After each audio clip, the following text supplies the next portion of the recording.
이 시간은 계시록 제5강입니다. 7절 말씀을 이 시간 중점적으로 해서 말씀을 나눌게요. 7절에 요한계시록 1장 7절에 이렇게 말씀하고 있죠. 볼지어다 구름을 타고 오시리라. 각인의 눈이 그를 보겠고 찌른 자들도 볼 터이요. 땅에 있는 모든 족속이 그를 인하여 애곡하리니 그러하리라. 아멘. 중요한 것은 이 7절 내용이 상당히 중요합니다. 왜냐? 오신다고 그러는데 오시는 내용을 각인의 눈이, 자, 개혁성경에는 각 사람의 눈이 그거 본다고 이렇게 얘기를 하고 있죠. 각 사람의 눈이. 그러니까 모든 사람들이 예수님께서 이 땅에 오는 것을 본다라고 이렇게 성경은 얘기하고 있어요. 우리 한글 성경에. 근데 이제 이 이야기가 무슨 얘기인가를 이 시간에 이제 말씀드릴게요. 이걸 말씀드리기 전에, 자, 먼저 이 부분 한번 봅시다. 자, 일곱 영.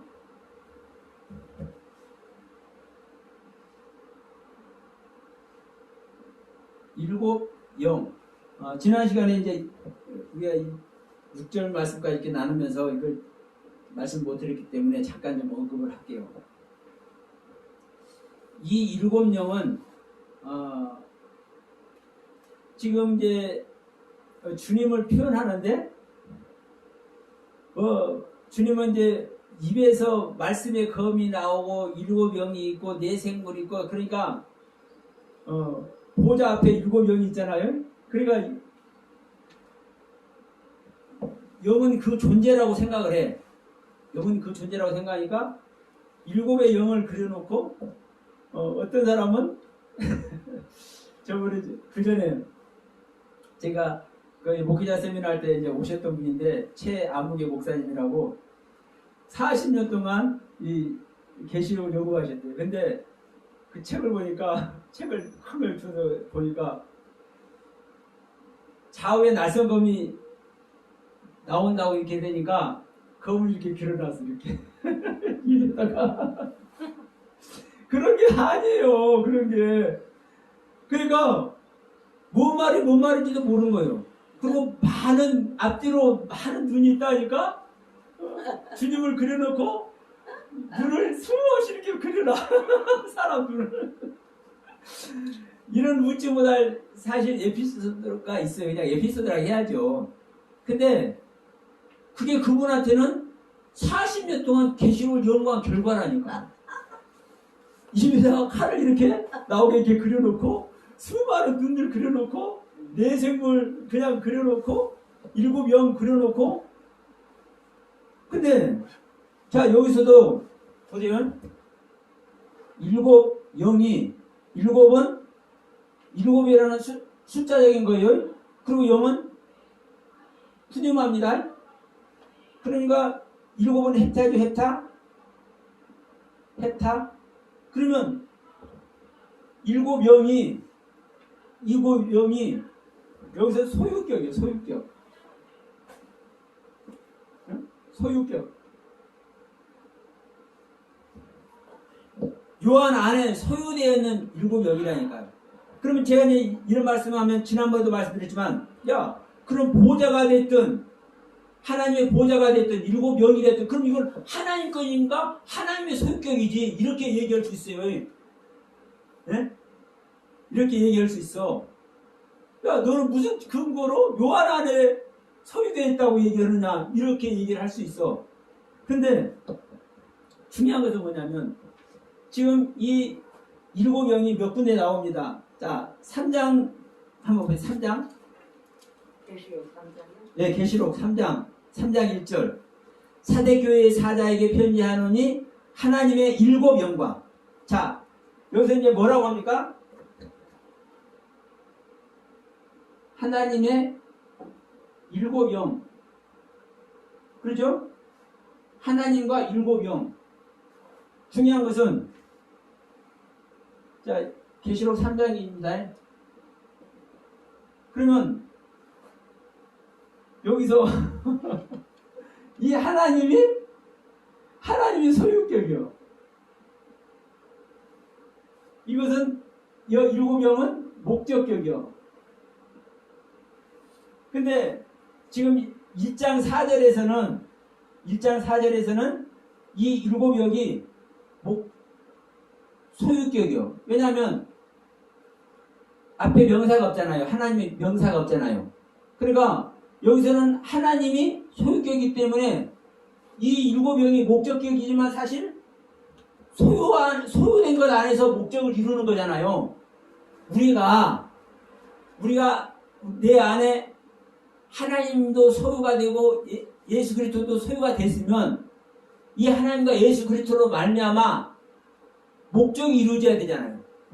그 목적은 내가 장성해지는 거잖아요. 나의 신앙이 장성해지는 거잖아요. 나의 신앙이 장성해지기 위해서 내 안에서 오신 하나님, 즉 예수 그리스도께서 도와주고 계시는 거잖아요. 내 안에 오신 성령님이 도와주시는 거잖아요. 자, 잠시만요. 하나님, 예수 그리스도, 성령. 지금 이렇게 얘기를 하니까 예수 그리스도도 얘기하고 하나님도 얘기하고 성령도 얘기하니까 끌지 마. 성령도 있고 예수 그리스도 있고 여러 가지 우리가 헷갈릴 수 있지만 여러분 이 세 분이 한 분이에요. 한 분. 그죠? 이게 삼위일체라고 우리는 알고 있습니다. 네? 하나님의 형상과 모양을 통해 증명된 삼위일체라고 말씀드린 제 유튜브 영상을 보시면 자세히 나옵니다. 그러니까 우리 안에 예수 그리스도가 하나님이고 성령이에요. 우리 안에 성령이 오시면 그 성령님이 예수 그리스도고 그 성령님이 하나님이에요. 인정하시죠? 예. 그러니까 이 하나님이 소유되어 있어. 누가? 나에게. 그러면 왜 하나님께서 나 안에 오신 겁니까? 나를 하나님의 아들 삼기 위해서, 하나님의 신부 삼기 위해서. 그럼 우리는 하나님의 혼인자체에 사실 인도가 돼야 되는 거죠. 우리는 신부가 되어서 그게 최고의 영광입니다. 그게 우리 신앙이 장성하는 거예요. 그러면 그게 여기서 말하는 목적이요. 그리고 여러분 이 일곱 영은 일곱 가지, 한 개, 두 개, 세 개, 영이 한 개, 두 개, 세 개, 다섯 개, 일곱 개 있다고 우리는 생각하지만, 그래서 제가 이 계시록에서 이제 숫자 공부를 많이 할 거라고 제가 얘기했죠. 숫자. 계시록에서 나오는 숫자는요, 숫자가 가지는 그 의미로만 보면 절대 계시록 안 풀립니다. 안 풀려요. 자, 일곱 영이라는 것은요, 일곱은 무엇을 얘기합니까, 여러분? 완성의 신앙, 완성의 상태, 맹세의 상태. 네? 그러면 자, 신앙이 완성되는 상태, 맹세적인 상태, 다시 말하면 거룩한 수라고 우리가 얘기를 하죠. 그러면 거룩한 상태 영이라고 얘기를 하는 거예요. 거룩한 상태 영. 이걸 일곱 영이라고 표현한 거예요. 히브리어는 세바 누아입니다. 누아는 영이고 세바는 일곱이고. 그러면 이 히브리어를 딱 적용하면 딱 나와. 내 안에 완성된 거룩해진 영. 그러면 이 목적격이라고 그랬죠? 계시록 3장 1절에서 하나님의 일곱 영이, 그러면 내 안에 오신 하나님께서 오신 목적을 이루기 위해서 일곱 영이 일을 하는 거예요. 일곱의 영으로. 자, 우리가 어디 들어가면, 성소에 들어가면, 번제단과 묵두멍을 지나서 이제 성소에 들어가면 12가지 떡과 7등잔의 등불 있잖아요. 그럼 이 7 등불이 따로따로 등불이 사실 하나예요. 하나예요, 하나. 자, 우리가 등불 한번 그려볼게요. 등잔이 이렇게 있잖아요. 이게 하나, 둘, 셋, 넷, 다섯, 여섯, 일곱. 여러분, 그 불로만 보면은 이게 7개지만 이게 하나예요, 하나. 하나라고요. 이 일곱 영이 일곱이라는 숫자로 표현을 해놨지만 하나, 둘, 셋, 넷, 다섯, 여섯, 일곱이라는 숫자로 표현해 놨지만 거룩한 영으로, 거룩한 빛으로 하나라고요. 아멘. 이해하시죠? 그러니까 여러분, 이 일곱 영도 그냥 일곱 가지 영, 일곱의 존재의 영, 이게 아니에요. 거룩한 영입니다. 하나님의 거룩한 영. 자, 4장 5절 한번 봅시다. 계시록 4장 5절. 좀 늦더라도 여러분 자세히 사실을 말씀을 드려야 돼요. 그리고 이게 또 이게 동영상으로, 우리 영상으로 이게 또 나가기 때문에 4장 5절도 보면 이렇게 말씀하죠. 요한계시록 4장 5절. 보호자로부터 번개와 음성과 내성이 나고 보호자 앞에 일곱 등불 켠 것이 있으니 이는 하나님의 일곱 영이라. 여기서 똑같아요. 여기도 하나님이 소유격이고 보호자로부터 이 단어들도 다 소유격이고 또 보호자 앞에 일곱 등불 있잖아요. 이 보호자 앞에 일곱 등불도 소유격이에요. 그러니까 여러분 전부 다 요한 안에서 일어나는 일을 사실은 말씀을 하고 있다니까. 요한 안에서 일어나는 일. 그럼 요한 안에서 하나님께서 알려주시고 깨닫게 해주신 내용들을 요한은 기록해서 이 책으로, 요한계시록이라는 책으로 우리들에게 전달해 준 거예요. 예를 들어서 여러분, 자, 모세가 하나님께 붙들림 받아서 모세 오경을 기록할 때를 한번 생각해 봅시다. 자, 창조 이야기를 해. 첫째 날 창조, 둘째 날 창조, 셋째 날, 넷째 날, 여섯째 날 창조. 그러면 이 창조를 봤어요, 안 봤어요? 그런데 이 실질적인 그날의 창조로 우리는 보고 있잖아요. 근데 모세가 하나님으로부터 받아서 이걸 쓴 거라니까. 아브라함 얘기도 마찬가지고 모든 얘기가 전부 다 모세가 다 기록한 거예요. 그러면 이 기록된 내용이 모세 오경의 내용이 사실 누구 안에 있는 겁니까? 모세 안에 있는 거예요. 모세 안에. 그러다 하나님께서 알게 하시. 그러면 여러분 하나님은 모세하고 따로 떨어져 있는 하나님이에요? 아니요. 대면하고 있잖아요. 대면하고. 모세하고 항상 함께하고 있잖아요. 여러분 그 구약 시대에도 모세와 함께하는 자니까 선지자고. 그러면 오늘날도 이 성경을 보는 자들이 어떤 자들이 봐야 되는 거예요? 하나님과 하나 된 자들이 성경 보는 거예요. 하나님과 하나 된 자들. 자, 지금 4장 5절 말씀 봤죠? 5장 6절 한번 봅시다. 똑같은 말씀이에요. 그러니까 이 여러 군데 나와요. 이 말씀들이. 5장 6절 말씀. 내가 또 보니 보호자와 네 생물과 장로들 사이에 어린 양이 섰는데 일찍 죽임을 당한 것 같더라. 일곱 뿔과 일곱 눈이 있으니 이 눈은 온 땅에 보내심을 입은 하나님의 일곱 영이더라. 여기도 하나님의 일곱 영이 나오잖아요. 근데 여기서도 하나님이 소유격이고 네 생물, 보호자와 네 생물. 하나님의 보호자도 소유격, 네 생물도 소유격. 그러면 여러분 중요한 내용들은 아니 하나님과 보좌와 예수 그리스도와 네 생물과 일곱 영과 이것들이 다 소유격이면 할 말 없는 거잖아요. 전부 다 요한 안에 있는 거잖아요. 그러니까 이거는 제가 제 이야기를 하는 것이 아니라 성경이 이렇게 기록하고 있는 거예요. 그래서 제가 이 부분을 굳이 지금 1강, 2강, 3강, 4강 오늘 이 시간까지 굳이 제가 계속 강조를 하는 이유입니다. 왜냐하면 바탕이 먼저 설정이 되어져야 이후에 하는 내용들이 그대로 다 입력이 되니까 그러는 거예요. 근데 바탕이 설정이 안 되면은 아무리 귀한 것을 입력시켜도 입력된 것이 뭐예요? 허당이에요.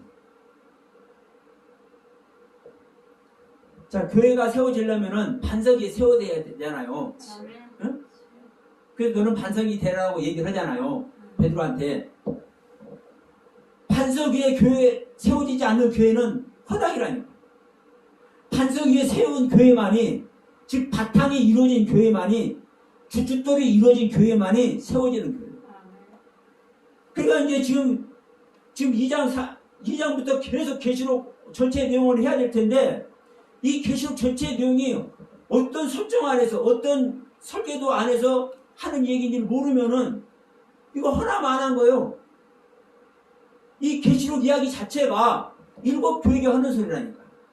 7교회도 각 교회에게 그 상태인 각 신앙의 상태에게 하나님께서 주시는 말씀, 더 큰 경륜의 하나님을 만나기 위해서, 더 온전한 경륜의 하나님을 만나기 위해서. 그러니까 이 계시록 전체가 바로 사도 요한의 이야기고, 사도 요한이 자기 안에 지금 이미 완성된 신앙으로 보여지는 세계.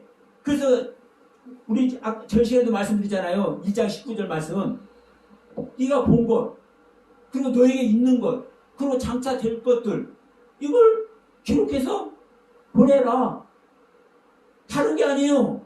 전부 다 지금 이 계시록 전체가 사도 요한이 지금 보고 있는 것, 가지고 있는 것, 그리고 지금 가지고 있기 때문에 어떻게 될 것인지 그 내용들이 나오잖아요. 그럼 그 내용들 어떻게 될 것인지, 장차 될 일, 이런 것들을 기록해서 준 것이 계시록 내용.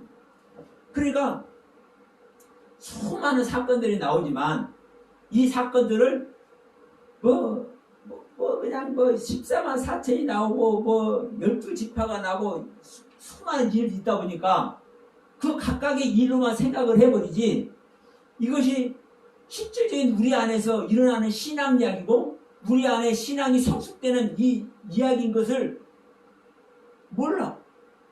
그래서 지난번에 우리 이 시간 다시 한번 또 시간 걸리니까 제가 앞전에 한 거 한번 유튜브 한번 열어서 한번 보세요, 우리 전사님. 왜냐하면 7나팔의 말씀이 어떤 말씀인지, 7대접의 말씀이 어떤 말씀인지, 7인의 말씀이 어떤 말씀인지 이거 설정이 되어야 되거든요. 그러면 성경 전체의 비밀이, 신앙이 시작돼서 신앙이 완성될 때까지 전체 비밀이 7인의 말씀이고, 내가 신앙이 시작돼서 거듭날 때까지의 각 단계별 말씀이 7나팔의 말씀이고, 거듭난 상태에서 신앙이 완성될 때까지 나의 옛 생명을 불태워버리고 깨트리는 이 이야기가 7대접의 재앙의 말씀이고, 이게요, 이게 전체 성경, 이 계시록 전체 이야기잖아요. 7인, 7나팔, 7대접 이야기. 그리고 결론 나오는 말씀이잖아요. 그래서 여러분, 자, 지금 7영을 잠깐 말씀을 드렸습니다. 그러면 이 볼지어다 구름을 타고 온다고 그랬죠? 여러분, 구름이 뭐냐? 응? 그러니까 아직도 우리 이제 찬송가 됐어요.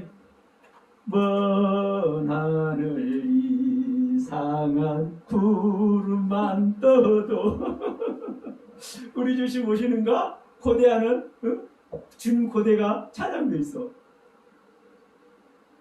그러니까 그런 식으로 우리는 주님이 오신다는 것을 그리고 있는 거예요. 저 먼 산에 엘리야 시대 마냥 먼 산에 구름 뜨면 혹시 저거 주님 오시는 구름 아닌가, 이런 사고방식을 가지고 있단 말입니다. 근데 이 구름이, 여러분, 이걸 한번 제가 말해볼게요. 구름이 어디에 있어요? 이제 구름을 말하는데 구름이 있는 곳 어디에 있습니까? 예, 하늘에 있잖아요.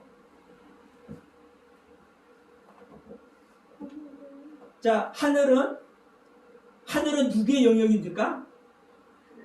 하나님의 영역이에요. 그래서 하늘과 하나님은요, 동의어로 사용을 해도 무방합니다. 우리는 이제 하늘 얘기하고 막 그러니까 스카이, 비행기 지나다니는 하늘, 새가 날아다니는 하늘, 우라노스 이렇게 보지만 그렇게 이제 가볍게 보잖아요. 근데 하늘은요, 하나님의 영역이라는 걸 알아야 돼요. 하나님의 영역이에요. 알지 못하는 미지의 세계. 그래도 하늘이 여러분 복수죠? 하늘이 왜 복수인 줄 아십니까? 우리 안에 하늘이 생겨지면, 믿는 자 안에 하늘이 생겨지는데, 이게 창세기 이야기예요. 믿는 자 안에 하늘이 생겨지는데도 이게 복수라니까. 왜냐? 복수가 아니라 쌍수. 왜 쌍수인지 아세요? 내 안에, 내 안에 하늘이 생겨도 내가 아는 하늘의 세계와, 다시 말하면 내가 깨달아진 하늘의 세계와 내가 깨달아지지 못한 하나님의 하늘의 세계가 있다니까요. 그래서 쌍수인 거예요. 그래서 이런 소리 잘 들어보시기 바랍니다. 그러니까 중요한 것은 구름이 어디에 있느냐? 위치잖아, 위치. 구름이 어디에 위치해 있는 거예요? 하늘에 위치해 있잖아요. 하나님의 영역이에요. 자, 이 구름이 뭐를 내립니까? 비를 내리잖아요, 비. 비는 우리가 비는 그냥 비라고만 봅니까? 비는 말씀이라고 잘해. 비도 말씀이고, 예? 구름도 말씀이고, 사실 다 똑같은 소리예요. 하나님은 빽빽한 구름 사이에 계시잖아요. 예?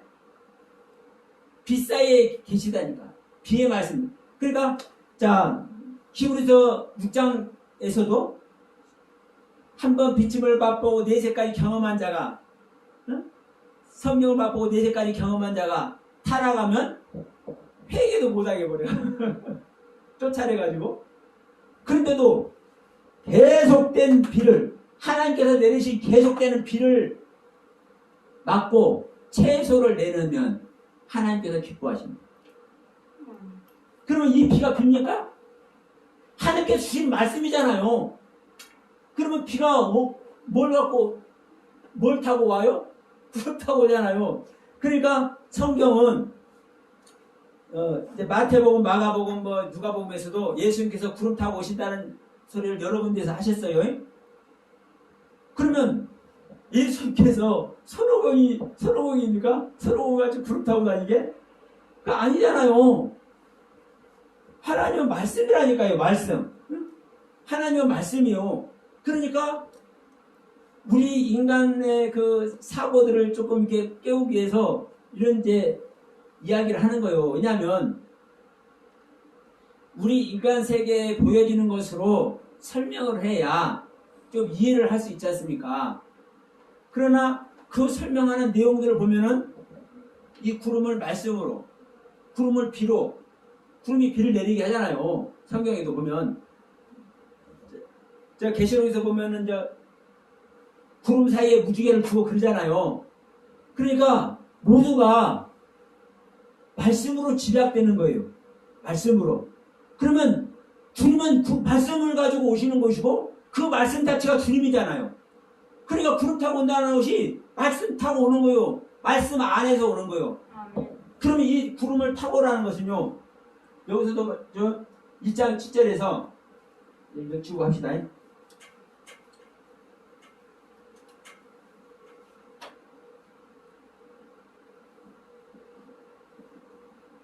구름 타고라고 그러는데 이 구름 타고라는 것이 뭐냐? 이게 메타라는 단어인데요. 뭐뭐 안에, 뭐뭐와 함께 이런 뜻이에요. 뭐뭐 안에, 뭐뭐 함께. 그 헬라어예요. 예, 같이 이 메타라는 단어가. 구름 타고라고 하는 것은 메타라고. 그렇죠. 이 구름이라는 단어가 구름이 네펠론이라는 단어입니다. 구름이 네펠론이라는 단어예요. 구름은 제가 원문을 잘 모르니까 보고 해야 돼요. 근데 이 구름은 네펠론이고 이 타고는 메타인데 그러니까 네펠론 메타예요. 그러니까 우리 한글로는 구름을 타니까 서로공이 구름을 타는 거 마냥 이렇게 연상을 하지만 구름과 함께. 이 메타라는 단어가 뭐뭐뭐 안에 뭐뭐뭐 함께 같이 더불어 이런 뜻이거든요. 그러니까 구름 안에서 구름과 함께 구름과 더불어 다시 말하면 구름 그 자체로 오신다고 얘기를 하는 거예요. 하나님은 주님은 예수 그리스도는 그러니까 이런 부분들을 우리가 이해를 못하니까 그냥 구름 타고 오시는 것보다 그러니까 현실 세계에 오는 것을 생각하고 먼 하늘 이상한 구름만 떠도 주님 오시는가에 이렇게 고대하는 이 주님 고대가 이 찬양도 지어서 그렇게 부른단 말이에요. 그러니까 일반적으로 그런 사상 아래 있고 그렇게 주님이 올 거라고 믿고 있어. 그러나 여러분 성경은 거짓말하지 않습니다. 제가 바꿀래 바꿀 수도 없는 거고요. 바꿀 수도 없는 거예요. 이미 수천 년 전부터 이미 기록해서 우리 손에 믿는 자 손에 이미 다 주어놨어. 여러분 다시 말하지만 네펠론 메타입니다. 구름과 함께 오는 겁니다. 왜? 구름은 말씀이고 주님은 말씀 자체이기 때문에 그 구름 자체로 오시는 거예요. 말씀 자체로 오는 거예요. 근데 이걸 구름이라고 표현해 놓다 보니까 우리가 하늘에 보이는 이 구름을 연상해버린단 말이에요. 그러나 그래서 성경은 항상 그러죠. 내가 비유 아니고는 말해낸 것이 없다. 그러나 이 비유를 해서 말을 해도 성경은 다 그 비유를 알게 해 놨어요. 예? 창세부터 드러나지 않은 것이 없습니다. 자, 그러면 여기서 이제 이 각인의 눈이 뭔지 한번 봅시다. 각인의 눈. 구름을 타고 이제 오신데 이제 각인의 눈이 무엇인가?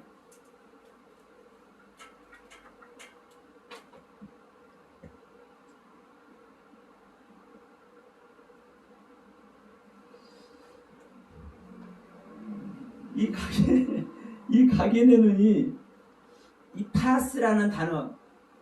저 목사님 이제 우리가 창세할 때 콜이라는 단어 말씀 나눴죠. 콜이라는 단어. 콜은 모든 것을 말하고 전체를 말해요. 근데 모든 것을 말하고 전체를 말하는데도 불구하고 최고의 것, 완성된 것, 성취된 것, 이것을 얘기한단 말입니다.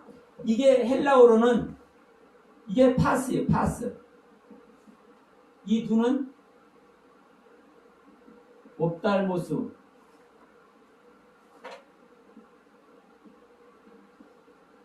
저도 혀가 잘 안 들어가지만 어쨌든 제가 한글로 써드릴게요. 이 파스라는 단어가 히브리어 콜이라는 단어와 이 같은 거예요. 최고의 것. 뜻이요? 예.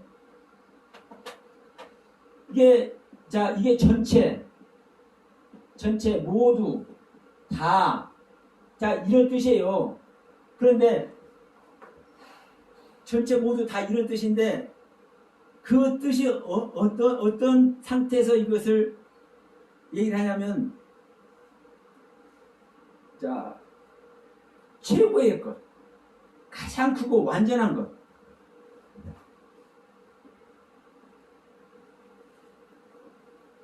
완전한 것, 가장 큰 것. 지금 이것을 말하는 거예요. 이것을. 그러면 여러분 보세요.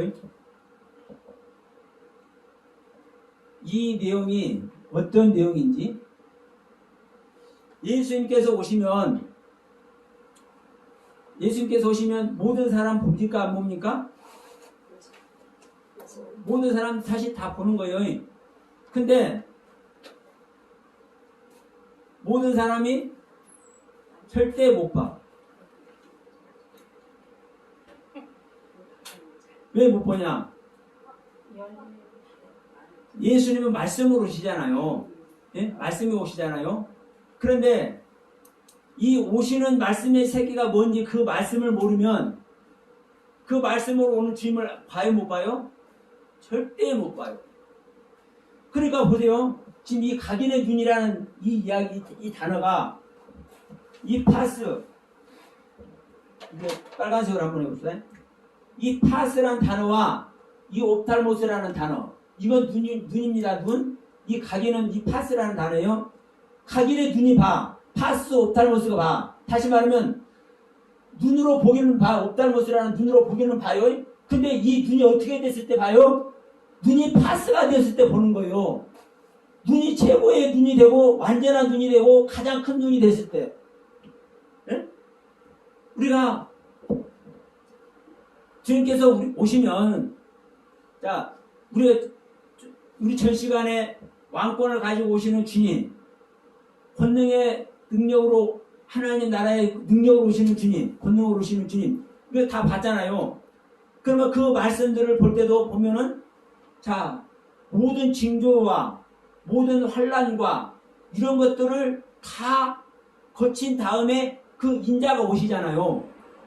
그러면 그 징조와 마지막 날에 있는 징조, 그 환난의 말씀의 세계들을 모르면 주님을 만나요? 못 만나요? 못 만나. 근데 그 징조와 환난의 말씀인데 어떤 말씀인지 그 말씀의 세계를 알면 그 말씀의 세계를 가면 인자가 오셔. 주님이 오셔. 그러면 말씀의 세계를 아느냐 주님을 만나요. 최고의 눈, 완전한 눈, 가장 큰 눈. 이해하시죠? 주님을 볼 수 있는 눈이 되어야 본단 말입니다. 근데 이것을 각인의 눈이 보겠고 이렇게 얘기를 해버린 거 번역을. 주님을 만날 수 있는 자만 만나는 거예요, 사실은요. 자, 우리 모세 선생님도 그랬어요. 모세 할아버지도 하나님께서 이제 송아지 만들었다고 다 죽여버리고 그런다니까 모세가 그러세요. 아이고 하나님 이걸 다 죽이면 어떡합니까? 용서해 주세요. 이렇게 하니까 나도 용서해 주지 말라고 하면서 이렇게 얘기를 하니까 뭐라고 그래요? 내가 은혜 베풀 자에게 은혜를 베풀고 내가 긍휼히 여길 자를 긍휼히 여긴다. 하나님은 아무나에게나 은혜 베푸는 하나님이 아니고 하나님은 아무에게나 불쌍히 여기고 긍휼히 여기시는 하나님이 아니라니까요. 물론 하나님은 모든 것을 사랑으로 인도하시지만 어느 날 누가복음 13장에서도 그러잖아요. 어느 날 문을 닫아버려. 어느 날 어제까지만 해도 자기 제자들이 집에 가가지고 같이 먹고 마시면서 말씀을 가르쳐 주다가 어느 날 문을 딱 닫아버리고는 다시 들어오려니까 못 들어오네. 야 이놈들아 나 너희들 모른다. 이 행악하는 자들아 물러가라 이렇게 얘기해. 그 어느 날 갑자기 하나님의 문을 닫아버리는 경우가 있어요. 우리가 하나님의 인도하심을 받으면 그 인도함, 그 가르침을 따라서 우리는 그 하나님의 길로 우리는 가야 돼. 내 자리를 버리고 내 생각과 나의 탐심을 버리고 하나님께 우리는 맞춰서 그 길을 가야 돼. 근데 여전히 1년이 넘어 2년이 넘어 10년이 넘어 20년이 넘어 여전히 내 자리가 있으면 하나님께서 어느 날 문 닫아 버린다니까요. 그러니까 하나님은 은혜 베풀 자에게 은혜를 베푸시고 긍휼히 여길 자에게 긍휼히 여기신다고. 그러니까 하나님은 모든 눈이 하나님을 보기를 다 원해. 실질적으로 그렇잖아요. 그런데도 불구하고 모든 눈이 봐요? 못 봐요? 못 봐요. 못 봐. 파스된 눈만 본단 말이에요. 그러면 야 너희들은 볼지어다 파스된 눈이 보겠고 성경 그렇게 얘기를 하고 있잖아요. 그런데 우리 성경에는 각인의 눈이 본다고, 각 사람의 눈이 본다고. 그게 모든 이성을 갖고 있는 모든 눈 달린 사람들은 다 볼 것이라고 그런 맥락으로 성경을 해석을 해버리잖아요. 그러나 원문은 뜯어 고치려고 고칠 수도 없고 병이시키려고 병이시킬 수도 없어. 파스된 눈을 가진 자가 본다라고 정확하게 기록을 해놓고 있잖아요. 응? 눈이? 그래서 제가 우리 시작할 때도 기도했습니다. 보지 못하는 눈이 볼 수 있는 눈이 되게 해달라고. 우리의 마음이 닫혔더니 우리의 마음이 열려지게 해달라고. 그러니까 여러분 우리가 성경을 봐도 못 보는 거예요. 그러나 우리가 은혜를 입으면 내 자신을 버리고 하나님 만나고 싶어서 간절히 찾고 구하면 갈망하면 우리 하나님이 지금까지 보지도 못했던 것 보게 하실 줄 믿습니다. 그러면 볼 수 있는 눈, 최고의 눈, 완전한 눈, 가장 큰 눈이 될 때 우리 하나님은 본다고 얘기잖아요. 파스된 눈이.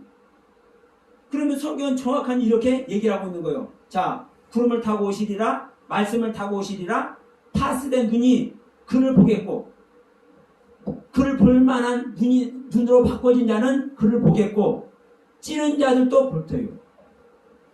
응? 그럼 여기서 이제 중요한 것이 누구도 봅니까? 찌른 자도 봐. 그러면 찌른 자는 누가 찔렀습니까?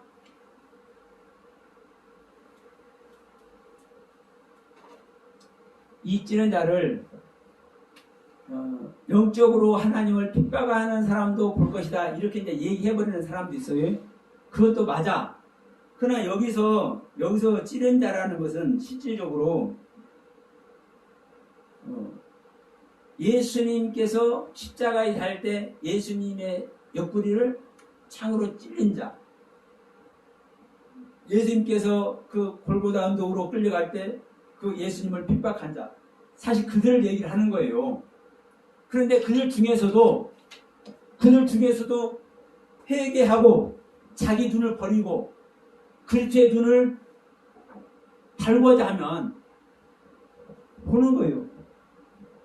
분명한 것은 우리는 내가 무슨 은혜 입을 자가 되어서 우리 은혜 입는 것 아니잖아요. 아까도 말씀드렸지만 우리는 솔직히 하나님 만날 수 있는 존재가 아니잖아요. 하나님 앞에 기도할 수 있는 존재들도 아닌 거예요. 그런데 하나님은 그들을 실제로 당신의 아들 삼아준단 말이에요. 그러면 우리가 그런 마음을 가지고 죄인의 모습으로 하나님께 나가면 내가 죄인의 눈으로 이 눈으로 하나님을 볼 수 없지만 주님 귀로만 듣는 신앙 이제 버리고 이 눈으로 주님을 직접 대면하는 신앙 가지면 안 될까요? 이렇게 갈망할 때 우리 주님은 열어서 보게 하실 줄 믿습니다. 아멘. 그러면 찌른 자라도 주님을 찌른 자라도 주님을 채찍으로 때린 자라도 주님한테 침을 뱉은 자라도 회개하고 그 눈을 갖고자 소망하는 자에게는 하나님은 보게 하신다고 말씀합니다. 그러면 그 당시에 지금 오늘날의 문제가 아니라 예수님을 십자가에 달고 그 어마어마한 이 사건이 일어난 그 당시에 사람들이 누구를 봐요? 다시 오시는 주님을 본다고 얘기를 하는 거죠. 우리 주님은 그렇게 약속을 하셨고 실제로 그렇게 오고 계시는 거예요. 그때부터. 그런데 아직도 주님 안 왔다고 아직도 주님 재림할 주님을 기다린다고 하고 있는 것이 지금 기독교잖아요. 전 세계적으로. 그러나 그 중에서도 이미 주님을 영접해서 은혜 안에 있는 분들이 있긴 있습니다. 전부 다 그러는 건 아닌 거예요. 그러나 우리는 그 주님을 영접하고 있다 할지라도 경거망동에서는 또 안 되는 거죠. 그래서 자, 이 요한복음 1장 7절 말씀을 우리가 다시 한번 우리가 이제 말씀을 드렸는데 여기서도 보면 땅에 있는 모든 족속이 그를 인하여 애곡하리라. 땅에 있는 자가 왜 애곡하겠습니까? 우리는 이 자리에 계신 분들은 다 하늘에 있는 자가 되시기 바랍니다. 하늘에 속한 자, 그 땅에 네. 땅에 속한 자. 그렇죠. 우리는 땅에 있어도 하늘에 있는 자가 돼요. 왜냐하면 내 마음과 내 의식의 세계가 하늘에 있으면 하늘에 있는 거예요. 근데 하늘 날아다니는 새도 사실 어디서 번성해? 땅에서 번성한 겁니다. 근데 그러니까 하늘을 날아도 땅의 생각 가지고 있으면 땅에 있는 자예요. 우리가 땅에 있는 자지만 하늘의 생각을 가지고 하늘에 계신 그 하나님께 내 자신을 드려버리면 내 자신의 보좌를 드려버리면 우리가 하나님께 속한 자, 하늘에 속한 자가 될 줄로 믿습니다. 그러니까 땅에 있는 자는 애곡할 수밖에 없죠. 통곡할 수밖에 없는 거예요. 그러죠? 딱 나오잖아요. 그러니까 이 성경은 자세히 세밀하게 기록되어 있다니까요. 뭐 어떤 말씀 하나 저기 할 것도 없어요. 그러니까 여러분 예수님께서 오는데 예수님께서 오면 그 예수님을 영접한 사람은 어떤 사람이 되어버린 거예요? 하늘의 사람이 된 거잖아요. 하늘의 유업을 받아버렸잖아요. 근데 여전히 땅에 있는 자는 뭐예요? 애곡할 수밖에 없죠. 그래서 땅에 있는 자는 뭐라고 그랬습니까? 땅에 있는 모든 족속이 그를 인하여 애곡하리니 그러하리라. 아멘. 이 말씀을 자, 잘 새기기를 바라면서 이제 8절 말씀 한번 봅시다. 8절 말씀. 1장 8절. 계시록 1장 8절. 자, 이제 계시록 이제 계속 이제 해 나가니까 1장 7절에 이제 계시록 1장 8절. 이거 촉촉 이렇게 해나가면 되죠. 네. 촉촉 네. 해나가면. 여기서 이 말씀을 왜 제가 드리려고 하냐면 이 말씀도 중요해요. 8절에 이렇게 말씀하죠. 주 하나님이 가라사대 나는 알파와 오메가라 이제도 있었고 전에도 있었고 장차 올 자요 전능하신 자라 하더라. 주님의 상태를 말씀하죠. 주님의 상태. 나는 알파와 오메가다. 여기에 이제 생략된 것이 있어요.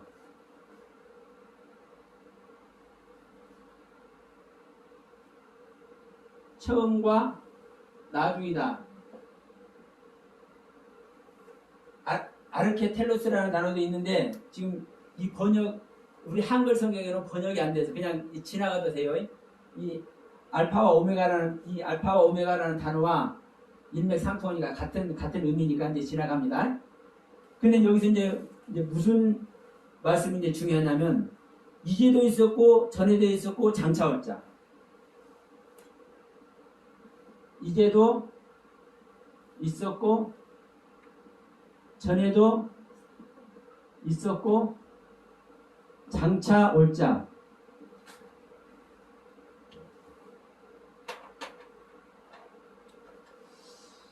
자, 이 단어는 이제 문법을 좀 봐야 돼요. 왜냐하면 우리 말로는 이렇게 돼 있는데 의미가 달라. 이제도 있다라는 것은 이미 있다는 거죠.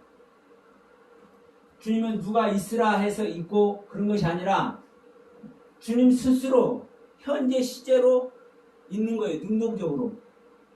그렇죠? 이게 이제도 있었고 라는 이 단어고요. 근데 이 전에도 있었고 이 단어는 여러분 전에도 있었다라는 얘기는 어떻게 들립니까?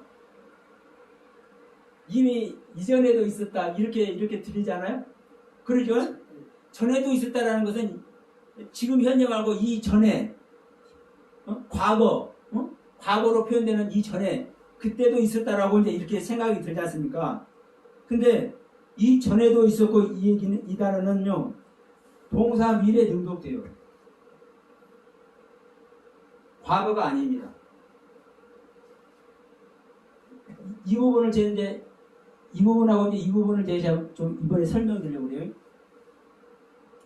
우리 주님은 현재도 계시고 이전에도 계시고 앞으로도 있을 분이라고 이렇게 생각을 하는데 여기서 이전에도 있다라는 이 단어가 우리는 과거에도 있었다라고 이렇게 생각을 하잖아요. 근데 사실은 이전에도 있었고 이 단어가 미래에 있는다는 거예요. 미래에. 근데 왜 이런 일이 일어나냐면 이 전자입니다. 이 전이 우리는 한문 문화권이요. 사실 우리 성경 처음 번역될 때 이제 중국 성경을 토대로 해서 잘 번역을 한 거거든요. 이게 무슨 자냐? 이 앞전 자예요. 응?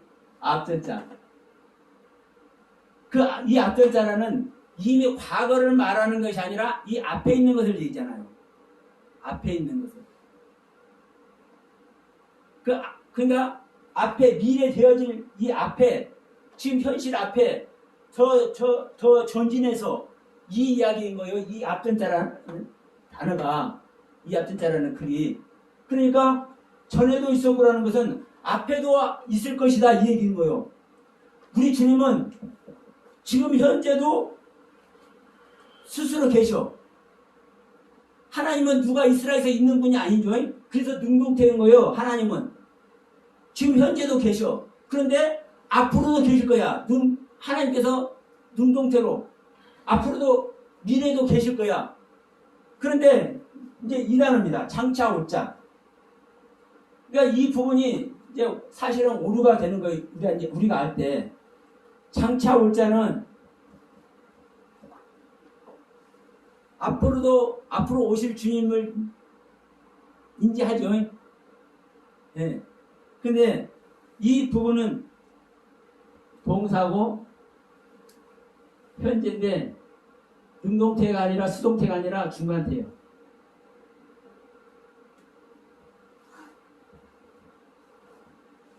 제가 이런 문법까지 제가 잘 모르는데도 불구하고 알려시더라고 주님은. 근데 이 중간태는 뭐냐면 이 동사가 이게 움직일 동자잖아요. 이 동사가 능동태, 수동태, 중간태 얘기해요. 능동태는 내 스스로 하는 것이요. 이 동사가 주어가 되는 거예요. 내 스스로. 근데 수동태는 뭐예요? 내 스스로가 아니라 다른 것에 영향을 받아서 되는 것이 이 수동태잖아요. 근데 이 중간태는 뭐냐? 능동태와 수동태의 중간이에요. 제가 이 말씀을 왜 하냐면 이 장차 올 자라는 이 부분인 거예요. 장차 올 자. 장차 올 자도 이게 에르코마이라는 단어입니다. 에르코마이. 그러면 이 에르코마이라는 단어가 오다요. 근데 오다가 아니라 가다. 정반대 뜻을 가지고 있어요. 이 에르코마이라는 단어가. 주님께서 나한테 오는 것도 에르코마이고 내가 주님께 가는 것도 에르코마이요. 그러니까 오는 거하고 가는 거하고 반대잖아요. 그러니까 자 오는 것은 내가 가는 것은 능동태, 오게 하는 것은 수동태요. 근데 주님은 우리한테 오실 때 능력이 없어 우리 믿는 자에게 못 오시는 주님이 아니잖아요. 그러니까 능동적으로 오실 수도 있는데도 불구하고 능동적으로 오는 것이 아니라 우리가 오게 하셔야 오시는 거예요. 무슨 말씀인지 이해하시죠? 좀 전에 제가 말씀드렸잖아요. 하나님은 은혜 베풀 자에게 은혜를 베푸시고 긍휼히 여길 자를 긍휼히 여기신다. 다시 말하면 하나님께서 능력이 없어서 우리에게 임마누엘을 안 하시는 것이 아니라 우리 믿는 자가 하나님을 영접할 수 있는 그 신앙을 가져야 우리 주님은 오신다고요. 다른 말로 하면 예를 들어서 이제 이런 이야기 하면 그럼 우리가 거룩해져야 되느냐 이런 생각을 하지만 그런 거하고는 차원이 다릅니다. 내 자신을 버리는 거예요. 내 자신이 죄인 되는 거예요. 내가 죄인이라는 것을 철저히 고백하는 자에게 하나님은 오셔요. 그래서 성경은 제가 가끔 얘기하죠. 우리가 개가 되는 것이다. 개. 예배란 뜻 자체가 그래요. 프로스키네온이에요. 예배란 단어가. 내가 개가 되어서 하나님 앞에 내가 개가 되어 있는 모습이 이게 예배란 단어 뜻이에요. 그럼 무슨 말이냐? 내가 내 모든 마음을 다 짜서 내 모든 마음을 다해서 하나님을 찬양하고 말씀을 사모하며 그분께 경배하고 경이롭게 여기는 그 마음을 드리는데도 불구하고 이 나의 상태가 개의 모습이 되어야 된다는 이런 의미인 거예요. 그게 철저히 내가 하나님 앞에 죄인된 모습으로 있는 자에게 우리 주님은 오셔요. 그게 예배를 받으신다는 의미요. 그러니까 우리 하나님은 에르코바에 오시는데 장차 오시는데 어떤 자에 오시는 거요? 하나님을 영접할 수 있는 그 상태가 된 자에게 그 정도 신앙을 드리고 있는 자에게 그 정도 자기 자신을 부인하는 자에게 우리 하나님은 오세요. 그렇기 때문에 여기서 중간태를 사용하는 거예요. 능동태도 아니고 수동태도 아니고 능동태와 수동태의 중간. 그래서 여러분 우리가 이 계시록 1장 이 8절 내용이 그냥 이렇게 전에도 있었고 이전에도 있었고 장차 오실 하나님은 전능하신 하나님이다. 그냥 가볍게 흘러갈 수 있지만 여러분 이 사실 하나하나 여러분 아는 것이 정말 이거요 귀한 거예요. 왜? 내가 하나님의 뜻을 알잖아요. 하나님께서 어떻게 오시는지. 네? 무작정 우리 주님은 오시는 주님이야. 이렇게 알면은요 우리 주님 절대 안 오신다니까. 일반적으로 다 그러고 있잖아요. 예를 들어서 우리가 다 복의 근원인 아브라함의 신앙 안에 있고 싶어. 그러니까 목사님들도 성도들에게 다 여러분 열심히 기도하고 말씀 사모하고 하나님께 최선을 다해서 복의 근원의 신앙인이 되어야 됩니다. 다 얘기를 해. 근데 그 소원은 다 갖고 있는데 복의 근원은 안 돼. 왜?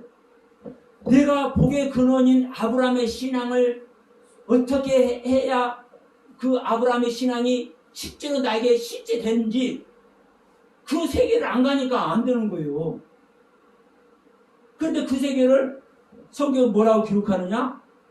갈대아 우르에서 떠난 그리고 중간에 하란이라는 곳을 거치는데 그 하란에서 아버지를 죽게 해요. 아버지가 죽어. 자기 육신의 아버지가 죽으면서 뭘 다 떠나는 거요? 본토와 친척 아비 집을 떠나. 이게 하란에서 일어나는 일입니다. 그러면 왜 갈대아 우르에서 이런 일이 일어났고 왜 하란에서 이런 일이 일어났는지 이 의미를 알면 이런 아브라함을 내가 믿어야 되고 내가 이런 아브라함의 신앙의 경륜을 내가 갈 때 우리 하나님은 나에게 가나안 땅을 약속의 땅 가나안을 허락하시는구나. 그냥 나와 있는 거예요, 여러분. 근데 이런 것들을 안 가르치니까 그냥 아브라함의 신앙만 가지려고 그러지 그 아브라함의 신앙이 실제 속에 들어가지를 못한다는 거죠. 그러니까 똑같은 거예요. 이제도 있다는 말이 무슨 말인지 전에도 있었다는 말이 무슨 말인지 장차 온다는 말이 무슨 말인지를 이런 의도를 가지고 하나님은 말씀을 해놓고 있기 때문에 우리가 이런 의도 아래서 하나님의 은혜를 입고 나의 신앙을 드릴 때 우리 하나님은 그렇게 오늘 하루도 글을 쓰지 않고 아주 그냥 신나게 다녀올 줄로 믿습니다. 네. 제가 사실은 말씀을 좀 드리려고 했는데 좀 제가 머리가 조금 제가 멍해요. 근데 제가 말씀을 안 드렸는데 잘 지나가는 것 같아요. 중요한 것은 그래요. 말씀을 전하는 자나 말씀을 듣는 자나 하나님을 향해 있는 그 누구라 할지라도 자기의 마음을 자기의 뜻을 자기의 모든 힘을 자기의 모든 생각을 드리고 있으면 우리 하나님 거기에 반응하십니다. 아멘. 거기에 반응하세요. 아멘. 여러분 이제도 계시고 전에 앞으로도 미래도 계실 하나님을 우리가 영접을 해야 되잖아요.